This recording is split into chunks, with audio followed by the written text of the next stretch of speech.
Hospice care is end-of-life care.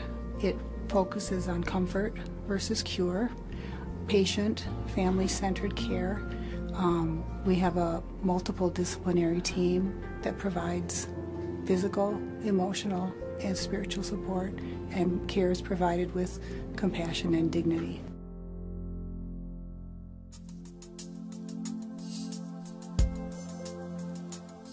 When you practice patient-centered care, it's not all about medical things. In fact, I think sometimes when people come here, that's about the last thing they want to think are about medical things. They knew our names, which we weren't just a person in a room. They knew us. You know, they talked to my dad, talked to him as a person, not around him, which I really appreciated. And I think they also held concern for my mom, just how she was doing, always asking how we were doing, how we're holding up. And so I asked him, I said, well, what was your favorite dish that Mom used to make? And he said, well, liver and onions. I said, really? How did she used to make it? So he explained it to me, and then our executive chef, Larry, I snuck in the back and told him, hey, I need some liver. So he ran down the road to the grocery store, and we got liver, and we tried to make it as close as Mom's as we could, but, you know, Mom's is always better, but it made him smile, it made him happy. When they would come in the room, they would introduce who they were, say, hi, Marge, this is so-and-so. We're here to turn you, or we're here to wet your lips. Would you like some more water? Or how about some lip gloss on your lips? Or if they needed to talk to us as a family, they would say, Marge, we're going to talk to the family now, and we don't want to, you're included in this, even though you can't respond. We want you to know we're not talking without you. In hospice care, we take a little extra time, and I think we slow things down and make it what I would consider slow medicine, and take the extra time to identify what patients and families truly want. We were able to open the doors and take her out in her bed, and the sun was on her, and we heard the birds singing, and there was a cardinal that was singing to her, and the gardens, she was a big gardener and loved the gardens, so we knew that was a special moment for her, just to feel the breeze on her face, because it had been forever since she'd been outside. Their disease is such a small part of who they are. I think we make an effort to get to know them personally before we talk about their insurance or talk about what their medical condition is. It's just not a job. It's more that we come as a partner with the family, and we learn about one another. We almost become family with our patients and patients' family members.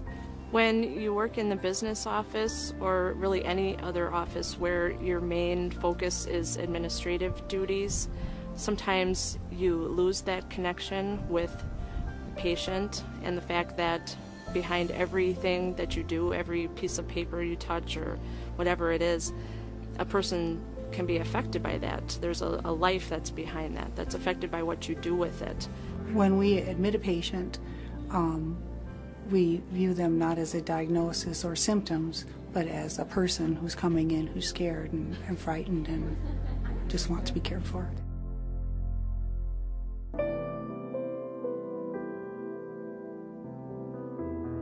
So we do a lot of listening here, and that can be time intensive, or it can be just a moment of pulling up a chair for a minute or two and listening to the concerns of patient or family. We need our place to be a soft place to fall for the patient and the family. So when they walk through the door and they're going through this journey with their loved one, that we are the place that they can come and just let down and let us take care. But somehow they manage to keep you calm, and they take care of your needs, and they know when they need to come in your room and sit on the couch and talk to you. And many times he would not even have to ask for things. They came in and said, okay, what about this? And what about this? And what about this? Then he would tell them. I didn't think anybody could calm me down in any way, but somehow, some way, they help you to accept the fact that it's not going to go on forever. And I can't tell you what that meant to me, and probably to Brian. Oh, everyone was so wonderful. I mean, it was quite unbelievable, you know, to see how caring and loving people you'd never met before, the dedication and commitment that they had, and just seeing that you never wanted for anything. I mean, it was beautiful.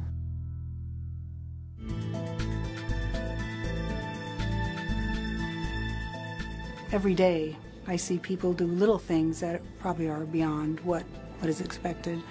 But just for example, today I had a patient that was admitted, and before I even walked in to do the admission, there was a fresh bouquet of flowers in a vase filled by the patient's bedside table. I came to this facility on a Sunday evening, and here comes the social worker just talking and explaining things to me. And I'm like, what in the world is she doing here today? Today is Sunday. There's a few situations I've seen where people do things that are really outside of their true job description. Starting with Dr. Regali himself, I've seen him walk around with a crying baby. I've seen him answer the phone at the nurse's station. Just such a variety of things to make connections with people and just take care of whatever their needs are. On the day of my dad's passing, we had a little small white-yellow colored butterfly outside his window all day. And during the week, we as a family were working on a large butterfly puzzle here in the sunroom. And my mother and I had placed the last two pieces in that butterfly puzzle, walked into the room, and my father took his last breath and passed away. The butterfly flew away. So the staff here knew what had happened, and it's very symbolic for us now.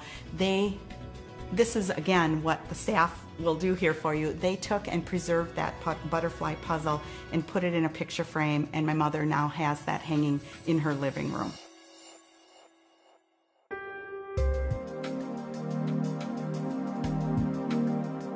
It doesn't matter what job per se that you have at this facility. Our wonderful custodian will go and get a soda pop for a patient. The nurse will be sitting there singing with a patient. We all gather together. If I'm praying at the end of life with a family, the nurses will come in. We have sacred times where we walk the families out, and it's all just, we are one unit or energy in this facility here. It's very unique, and we're very blessed. It's sacred here. So we all work together as a team, and I've gone out and I've helped clean rooms. So I'm not just a cook or a chef. This is my team, and we do what we can to make everyone stay here better.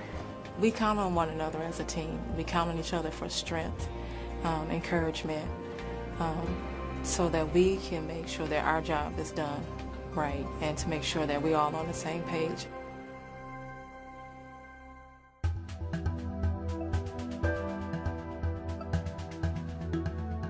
We cry, we laugh, we hug. So we get emotional, and that's okay at our job. That is okay, because that's part of life. That's part of being human. And I just thought it was just going to be another job, but it's not.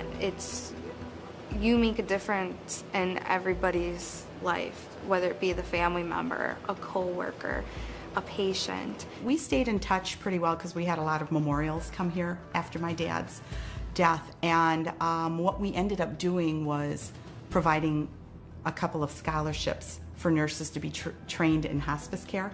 So after we saw what they do and the special training it takes to be that type of nurse, we need more of them. We need many more. It's the people that make the place, though, you know.